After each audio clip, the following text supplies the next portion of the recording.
Number 10 में लिखा है कि गैर मुक़ल्लिदीन के नज़दीक बगैर गुस्ल किए हुए नापाक आदमी को कुरान शरीफ छूना उठाना रखना जायज़ है। गैर मुक़ल्लिदीन के नज़दीक बगैर गुस्ल किए हुए नापाक आदमी को कुरान शरीफ छूना उठाना रखना जायज़ है। अब देखें, इसके अंदर इसने वही बात कही है कि किसी एक आलिम का फतवा नकल करके तो सब जमात अहले हदीस का कौल करार दे दिया। तो हम उसका ये जवाब देते हैं कि असल में बात यह है कि इन्होंने लफ्ज़ कहा है जुनबी को नापाक, जुनबी को इन्होंने मसला जुनबी का यहाँ चल रहा है, जुनबी को नापाक कहा है इसने, हालांकि जुनबी नापाक नहीं होता। पहली बात तो ये है कि ये कितनी बड़ी इसकी जहालत है मुफ्ती मेहदी हसन साहब की। देखिए कुरान और सुन्नत के अंदर ये मुसलमान को नापाक नहीं कहा गया बल्कि पाक कहा गया है। इसी तरह औरत जब हैज की हालत में होती है, निफास की हालत में होती है, वो भी पाक होती है, नापाक उसको भी नहीं कहा गया। और इस बारे में नबी करीम सल्लल्लाहु अलैहि वसल्लम के एक सही हदीस है बुखारी वगैरह में कि एक बार जनाब अबू हुरैरा रज़ियल्लाहु तआला अन्हु नबी सल्लल्लाहु अलैहि वसल्लम के साथ चल रहे थे साथ, और अबू हुरैरा जुनबी थे। तो नबी सल्लल्लाहु अलैहि वसल्लम को तो पता नहीं था, तो अबू हुरैरा को जरा कराहत महसूस हो रही थी कि इस हालत में अल्लाह के नबी के साथ चलना मुनासिब नहीं। पीछे होते होते थोड़ा थोड़ा खिसकते पीछे हट गए और जाकर किसी बागीचे में कहीं पानी ढूंढा, जाके गुस्ल किया। गुस्ल करने के बाद फिर आए नबी सल्लल्लाहु अलैहि वसल्लम के पास। आपने फरमाया कहाँ थे तुम अबू हुरैरा? तो अबू हुरैरा ने कहा अल्लाह के रसूल कुन्तु जुनुबन, मैं जुनबी था। नजस नहीं कहा अपने आपको, मैं जुनबी था और मैंने मुनासिब नहीं समझा आपके साथ चलना, तो जाके मैं नहाया गुस्ल करके आया। आपने फरमाया ऐ अबू हुरैरा तुमको मालूम नहीं इन्नल मुमिन ला यनजस, मोमिन पलीद नहीं होता। ये बुखारी की हदीस है, मोमिन पलीद नहीं होता, मोमिन नापाक नहीं होता। जनाबत की हालत में हो, गैर जनाबत की हालत में हो, औरत निफास की हालत में हो, हज की हालत में हो, नापाक नहीं होते। तो जिस वक्त ये नस्स मौजूद है नापाक नहीं है। अच्छा, अगर हम ये नापाक मिसाल तौर पर अगर हम इनसे पूछते हैं कि नापाक का मतलब तुम्हारे नजदीक क्या है? नापाक का मतलब तो वाज़ेह है, यानी इसका मतलब ये है कि अगर जुनबी हालत ने किसी आदमी को हाथ लगा दिया वो आदमी भी नापाक हो गया, उसका बदन भी नापाक, उसके कपड़े भी नापाक हैं। और जो उसने जनाबत की हालत में कपड़े पहने हुए हैं वो कपड़े भी नापाक, उसका बदन भी नापाक, उसका जिस्म भी नापाक। ये किसी का कौल है? किसी का भी नहीं। कपड़े उतार के जुनबी आदमी नहाता है फिर उन्हीं कपड़ों को पहन लेता है, कैसे पाक हो गए? जब ये साबित हो गया वो पाक है तो कुरान को भी उठाए, कुरान को भी रखे, कुरान को भी छुए, कुरान को भी पढ़े, तो कौन सी मेहमान आते हैं जब पाक ही हो गया।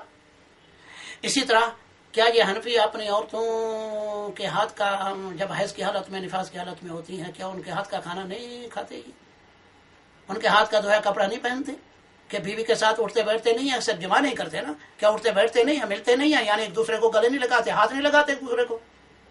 जब औरतें इस हालत में, अगर वो औरत नापाक है इस हालत में एक मुक़ल्लिद की, फिर तो मौलवी का खुद का ये हाल है और मौलवी के अपने आम आदमी का भी ये हाल है। कोई भी इसको नापाक नहीं कहता और मसले में लिखता है नापाक है। कुरान के लिए नापाक है, बस कुरान को नहीं उठाओ, हाथ नहीं लगाओ, तुम्हारी जुबान भी नापाक, कुरान पढ़ो भी नहीं। आप देखो इमाम बुखारी रहमतुल्लाह अलैह आपने सही में कैसा मसला साबित किया कि अब्दुल्लाह बिन अब्बास रज़ियल्लाहु तआला अन्हु का कौल नकल किया कि अब्दुल्लाह बिन अब्बास नहीं कोई डर महसूस करते थे कि जुनबी हालत कुरान की आयत पढ़े।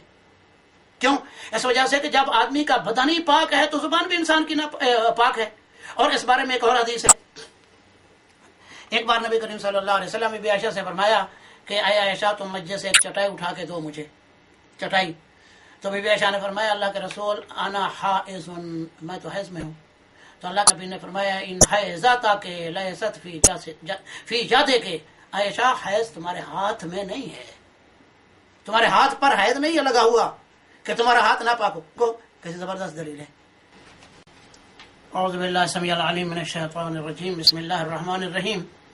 तो मसला चल रहा था नापाक आदमी जुनबी आदमी के पाक या नापाक होने का। इसी तरह हैज़ वाली औरत और निफास वाली औरत के बारे में तो अक्सर मैंने अर्ज़ किया है कि फुक़हा इसको जो है नापाक कह देते हैं। इस माना में वो सब कुरान वगैरह कुरान मजीद वगैरह पढ़ने तक की हद तक कहते हैं, बाकी तो किसी मसले में उसको नापाक नहीं कहते। और इस बारे में कुरान मजीद के ऐसे भी इस्तेदलाल किया जाता है कि कुरान मजीद के उठाने पढ़ने के सिलसिले में अल्लाह तबारक व तआला ने फरमाया इन्नहु लकुरआनुन करीमुन फी किताबिन मकनून ला यमस्सुहु इल्ला अल-मुतahharun तंज़ीलुम मिन रब्बिल आलमीन। और ये सूरत वाक़िया की आखिरी आयत में से है। तो अल्लाह तबारक व तआला ने اس آیت میں یہ بیان فرمایا قرآن کریم انہ لقرآن کریم فی کتاب مکنون، یہ قرآن کریم کتاب مکنون سے لایا گیا ہے، اور کتاب مکنون سے مراد ہے لوح محفوظ، وہیں سے قرآن مجید نازل ہوا، وہیں سے قرآن مجید لایا گیا۔ تو لا یمسہ الا المطہرون، نہیں چھو سکتے اس کو مگر مطہرون لوگ، یا مراد ہے ملائکہ۔ تو یہاں ہو ضمیر جو ہے لا یمسہ قرآن کی طرف نہیں لوٹتی، یہ اکثر جو علماء ہمارے ترجمے بھی کر دیتے ہیں، اس کی تفسیر میں بھی ذکر کر دیتے ہیں کہ قرآن کے بارے میں ہے قرآن کو نہیں چھوتے مگر مطہرون لوگ، پاکیزہ لوگ۔ تو یہاں قرآن مجید کی طرف نہیں جاتے یہ ضمیر، کیونکہ پیچھے کتاب مکنون کا ذکر ہے جہاں قرآن مجید لے کر فرشتے لے کر آئے، اللہ تعالیٰ کا فرشتہ لے کر آئے جبرائیل، تو اس کو یعنی ہاتھ نہیں لگا سکتے مگر اللہ کے فرشتے جو مطہرون ہیں، تو یہاں قرآن مجید کا ذکر ہی نہیں ہے۔